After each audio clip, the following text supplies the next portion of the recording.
Welcome back to our podcast, Safe, Secure 360. There's safety in numbers. Another school shooting in California this week. Why are these happening? Why are they happening so frequently? And what can be done to prevent this from happening? We're going to talk about that today. Thanks for joining us. This is the Safe, Secure 360 podcast. There is safety in numbers. The information provided in our podcasts is for general information uses only and is not intended as legal advice. The views and opinions expressed by the guests are their own. Always consult with a qualified professional before making safety and security decisions. For more information about this topic, check out our website at SAFESECURE360.com.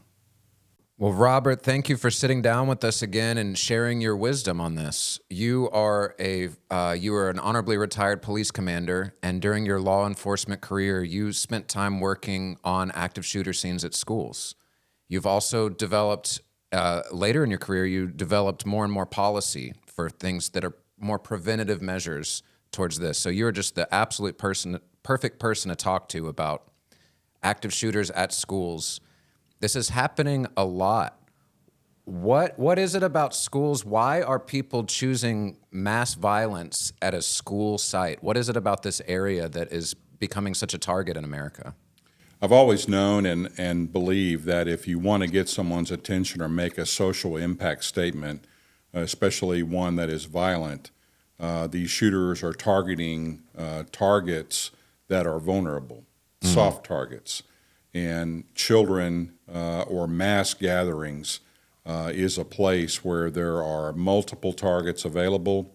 And if you harm or injure or kill children, it is profoundly significant. And I think that sends the message of urgency as to what can we do to prevent this from happening.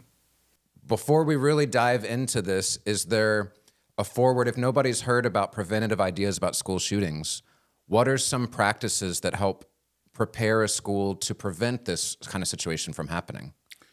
Schools need to prepare action plans, and it begins with a sound policy development of their internal safety and security protocols.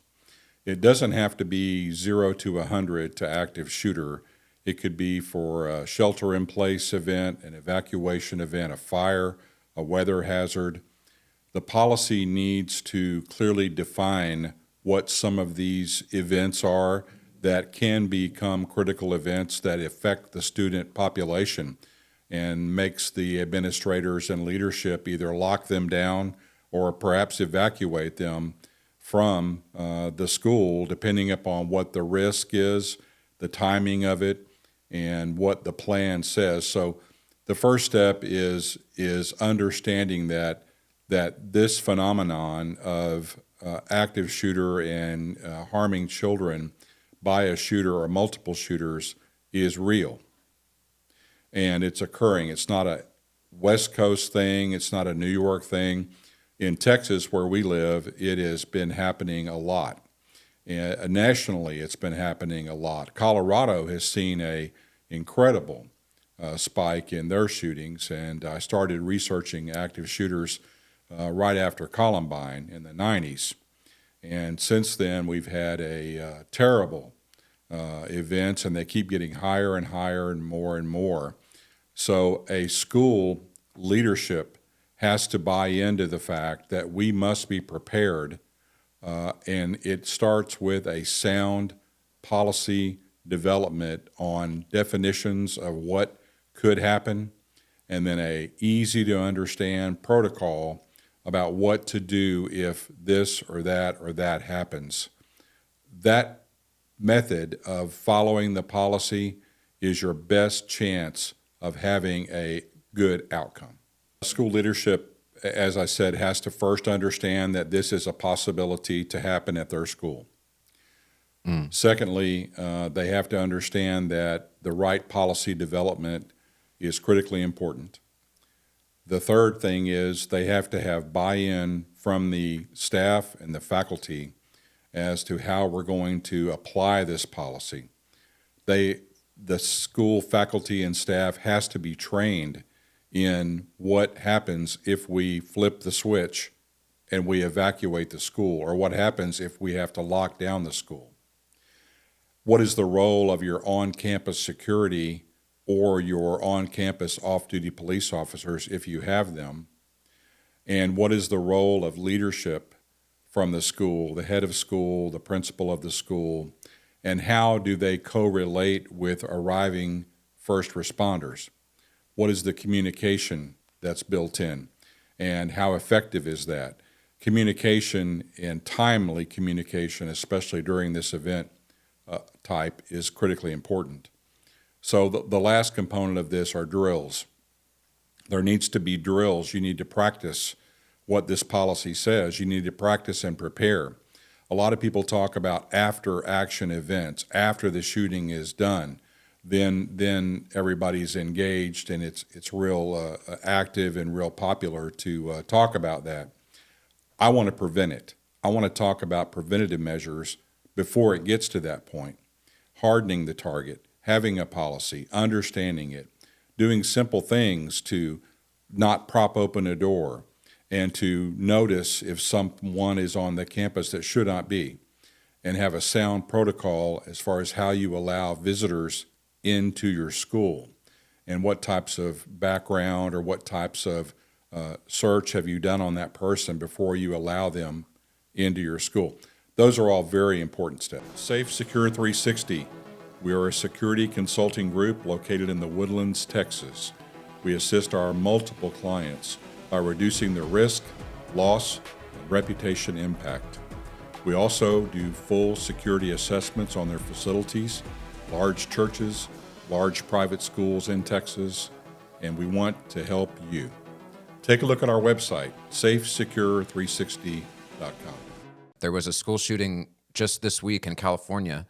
And what made us talk about this idea for a podcast, why isn't this front page news? You had to alert me of this. I see the news, but this didn't even pop up in my world. Why isn't it an outcry from the public every time an innocent child is hurt? What's going on that makes this a buried news story?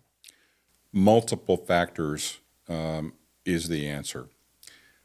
We live in such a fast-paced society, and we live in such a fast-paced news cycle.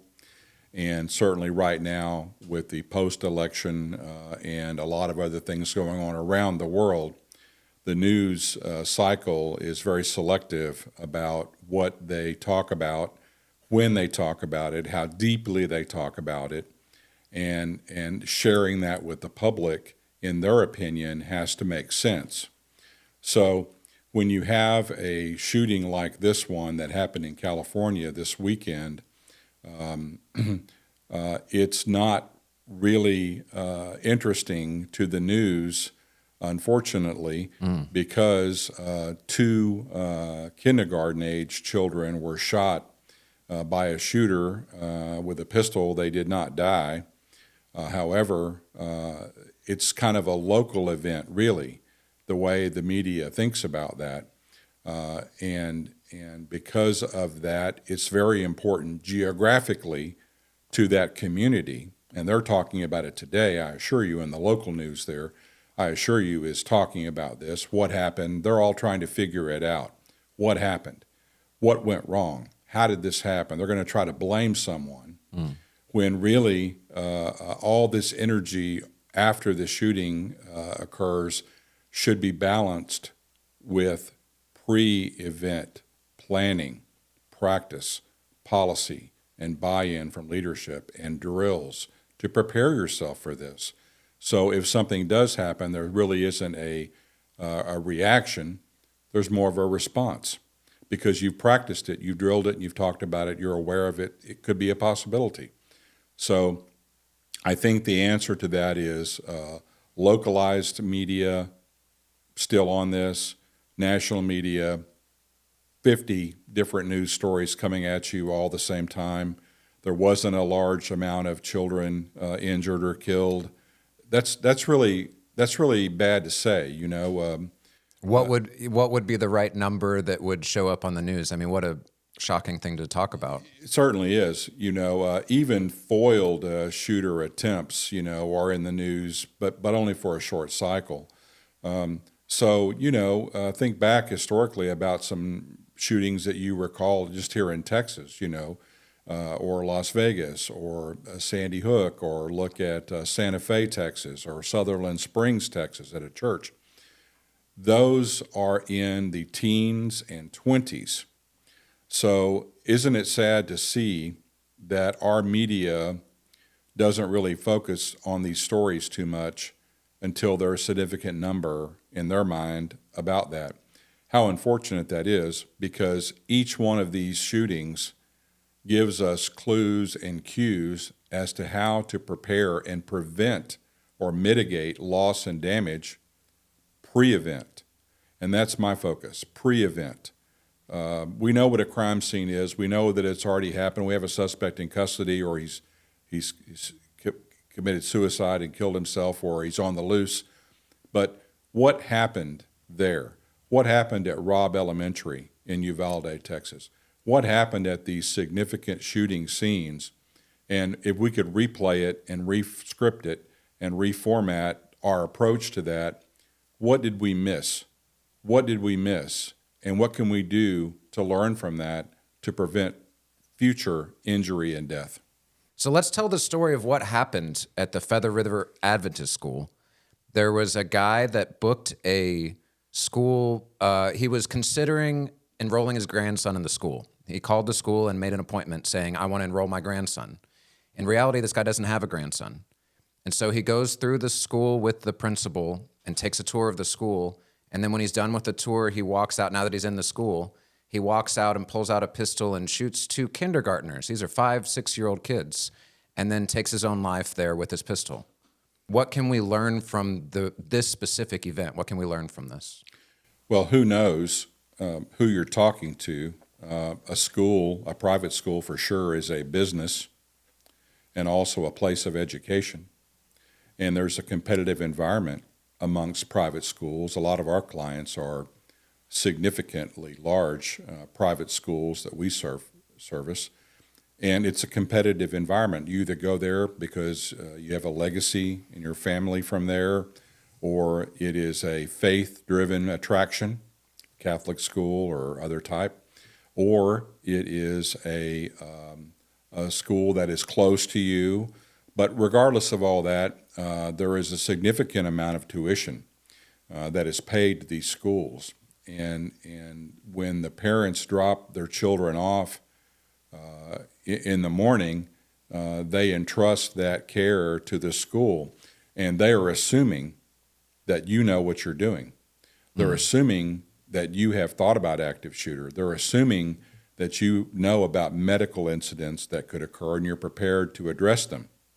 They're assuming that if the school catches on fire, you have a sound practice to allow their child to survive so they can get the child back a little smarter at the end of the day with no extra damage to them, right? That's the goal.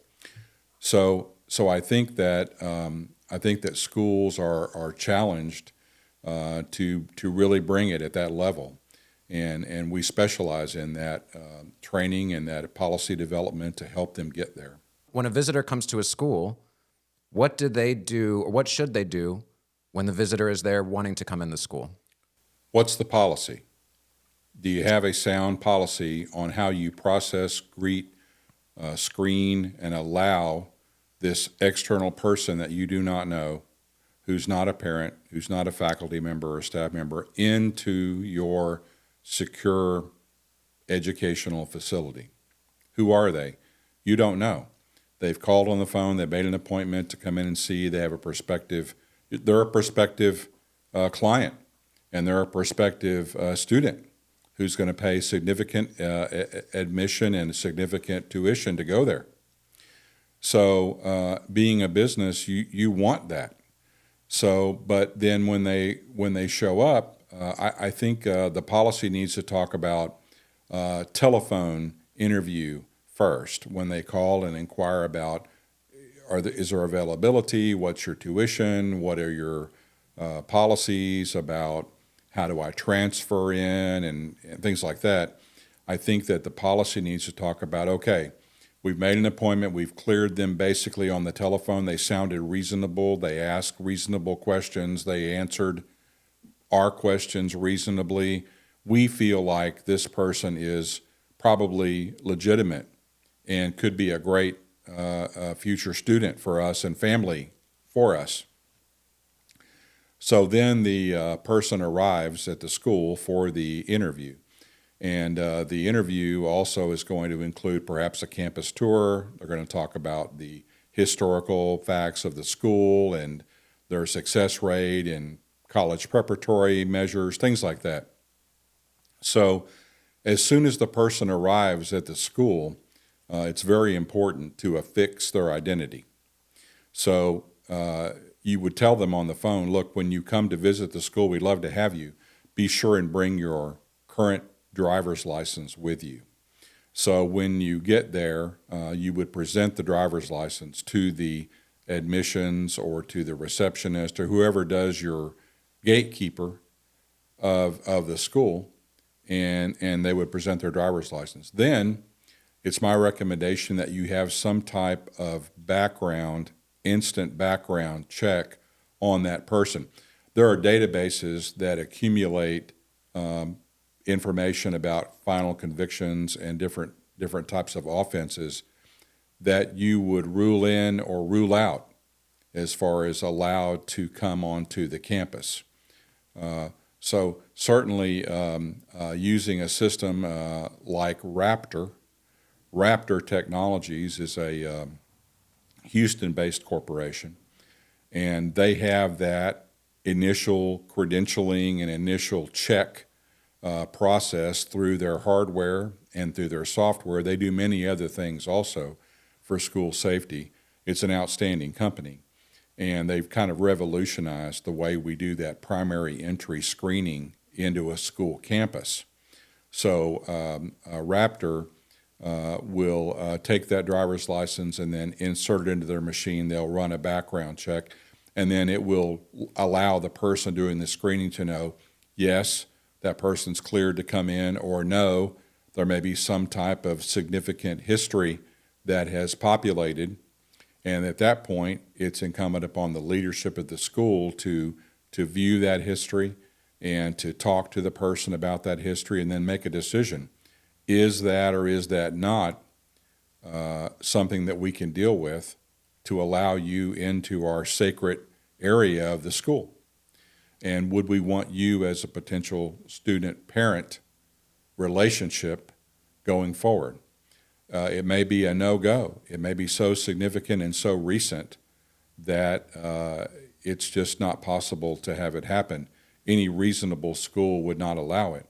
There may be some gray area in which the school administrators would make an exception. However, it's a great system. So that's the first step: credentialing, clearing credentialing, and making sure that the person that enters is who they say they are. All you can do is look at their driver's license, try to compare it to the name they gave you, compare it to things like that. But I think that those are primary steps that must be taken to just get that clearing done. Typically, with a Raptor system, it'll print out a paper adhesive badge, sometimes with your photograph on it. It'll have your name on it. It'll have the date it was issued, the date it expires, and that badge or tag must be worn while you're on the campus to identify you as a visitor, a temporary visitor, a prospective parent of a student. And then with that credential on, typically you'd be escorted all the time throughout the campus. And those two things together, the escort, the clearing, and the credentialing, all lead to allowing you into the school. This guy in particular had a felony conviction in the background, and he had once they seized his computer, he had some writings about that this would solve in his mind an imbalance with so much violence going on in the Middle East, that this violence would somehow balance that out. This is not a case where he had so much broadcasting going on, but it is a case where people around him were a little bit nervous about him. How would you know to trust your feelings when you're on a school and you feel that something's weird, but you don't have a good metric for measuring that? How do you start to trust yourself in that case, and what should you do to help? Well, this California shooting that we're talking about was significantly different. The guy went through several steps. He called the school, made an appointment purportedly for his grandson to go to school there. He shows up. I don't know if there were any type of background or clearance steps that were taken. I don't know if there's a policy there at the school that talked about how we process visitors. I don't know. But what I do know from what I've read and seen is he was granted access to the school, and he did, in fact, go on a tour with a school representative all around the school. At some point then, he pulls out a handgun and he shoots two kindergarten-age students. And then after doing so, he apparently shot himself and killed himself there at the school. So I think that the connection of policy and of technology and of human instinct and that feeling you get are all good things. So my answer to you about that is, if you have an on-school security officer or off-duty police officer and you get that feeling, there needs to be some way to communicate to them where you are, who you are, and you'd like for them to perhaps come by or be in the environment around you where this person can see them, and that may inhibit or slow down or discourage someone from doing some type of violent act like what happened here. I don't know if you have that security officer or you have that police officer, but if you don't, then perhaps another faculty member or another staff member can be in your presence as well. When other people enter into that setting, there's less likelihood that the person may do something thinking they can overpower the one person they're with, or do something that the one person they're with could not stop or report. So it's important, I always say safety in numbers. Here's a prime example. If you had more people in that environment where this is occurring, maybe someone could have seen something. Maybe someone could have stopped it from occurring. So I think involving your school security, great idea. When you go to a new school, how are you looking at the school to establish these preventative measures, and what things show up in your intuition? What do you what are some, could you give me an example of something that you've seen that you were able to just say, this pops up in my head and it worked and it helped people? We've certainly seen multiple examples of really effective security strategies, and it begins outside the gates. It begins on the public roadway where that school is located. Is there adequate fencing or gates around the school that defines that as school property, and that either limits or prohibits someone from entering the school from that area? Is it lit well at night? And are the areas around the school entry lit where someone could not secret or hide themselves and then enter that way? And then what about the approach to the school main entry that someone would take? Are there gates there? Is there signage there directing people where to go? Is there in Texas, a 3006 or 3007 firearms prohibited signage there? Is there a speed limit sign there? Is there a guard or security or police guard station there? Is there a movable arm that they can allow people in or exclude people from? What does it look like when you approach that school? And then how easy was it for you to enter? Were you challenged? Were you questioned? Were you asked, do you have an appointment? Who is it with? Were you given directions? Were you escorted? All of those things are important leading up to the just entry process. And in Texas, we have some outstanding schools that, here's the thing, these schools want to balance the beauty of the campus, the legacy of the campus. They've developed over years and years and years. They want to balance that with security, and it's a difficult balance sometimes to do. If you're too much on the cultural and beauty side, you may miss something in security. In the security side, if you're too overwhelming, the school begins to look institutionalized and begins to look hardened. And that does serve its purpose on the security side, but it is in conflict with the desire of the leadership and legacy to have it a welcoming, comfortable environment that people learn things at. So it's a delicate balance. Can you talk a little bit more about the mindset that the leadership could take? Is there something to keep in mind when balancing the education versus the security of this? Who would they talk to at the school for feedback? Would they talk to parents? Would they talk to kids, teachers, security guards? And how would they make a team of people that were trusted that could keep this balance in mind?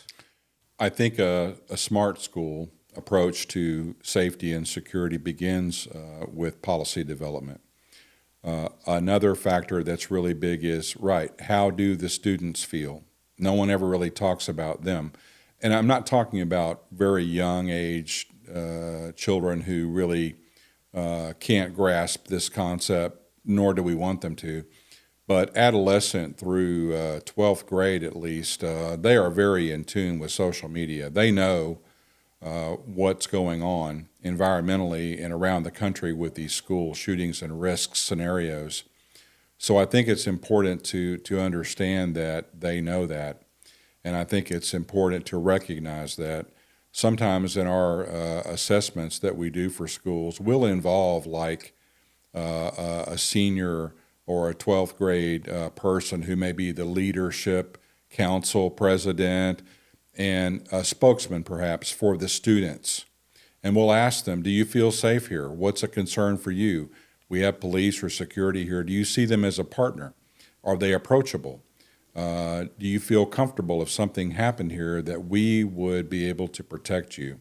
Do you understand that that's our intent? So having a comprehensive school assessment done is a critical thing to do because it's an external group that comes in. We do it typically in 2 days at a school. We're there for 2 days, and we're very thorough. And at the end of our evaluation of the school, it results in a 25 to 50-page printed report looking at infrastructure, looking at policy, interviewing probably 15 people, the school counselor, the head of school, the nurse, the athletic director, the facilities person, because each one of those positions and people play a role in the overall security strategy. So having a school security and vulnerability assessment done is a very important step to see where you're at with a new set of eyes looking at it. And then we make best practice recommendations about what we think you could do to balance the culture with security. Ultimately, it's up to the school what they do or the school district what they do. But we have a very good practice that we use that thoroughly evaluates everything: lights, locks, parking lot, access controls, fences, gates, lighting, aerial lighting, smoke detectors, AED, medical. We were very, very thorough in evaluating around 60 different components of a school. And then we show the leadership what they have now. We show them and point out if things are deficient. and then we make recommendations to improve them, whether it's repair, replace, maintain, use a different type of technology, put certain signage up, enact certain policies. We help our school partners, and that's what we are. We're a partner with the school. It doesn't end with the assessment. We continue to partner with our schools to help them with drills, to help them with policy changes, to help them understand fully how technology they may have is effective for them and how to capitalize on that. So it's a very rewarding partnership to be in, and we're proud to serve our clients. If you want to hear more about school assessments, this is what we do, and we are going to do a whole episode on this. We've started doing 2 episodes per week, and we're auditioning out this idea of having a whole week be about a certain topic. So if you're liking this episode and you want to hear more about it, tune in a couple days, and we'll have a whole episode about security assessments where we really break down our mindset, what we've seen, and maybe tell some experiences about, great results we've had. Is there anything else that schools should keep in mind, or that parents should keep in mind, or that teachers should keep in mind? There's so many people involved in this. I think it's important from the public or the parents that go to school there to ask the school leadership and staff, what is your policy on active shooter prevention? What is your policy on a fire? Do you have plans in place to safeguard and protect our children before something happens? So again, I want to focus on prevention, and I want to focus on pre-events, discouraging, preventing, and resolving them before it becomes a critical incident. So parents need to ask their administrators of that school or prospective school where they're going to send their child, what's your history of this? What have you done? Is your policy sound? Is it a living document that changes all the time and is updated? And do you employ experts to come in and give you advice to reach those goals? That's critically important. Well, thank you so much, Robert. I can tell, I know you, so I know that you want this world to be safer for kids. There's lots of people like that in this world. And these conversations, our intention with them is to unite them in best practices and to share our knowledge. We're here in Houston. We work with some Dallas schools. We'd love to interact with people that are doing the same thing all over the world and find out how we can get even better at this together. So we want to thank you all. We have had some amazing, when we started this podcast, we just shared it with our friends and family, and now thousands of you are watching this. So we just want to say thank you so much for y'all's engagement in this. Like we said, we're going to have another related episode this week, so tune in a couple days. You'll see a whole episode about school security assessments. Thank you for watching. This has been the SAFESECURE 360 podcast. There is safety in numbers.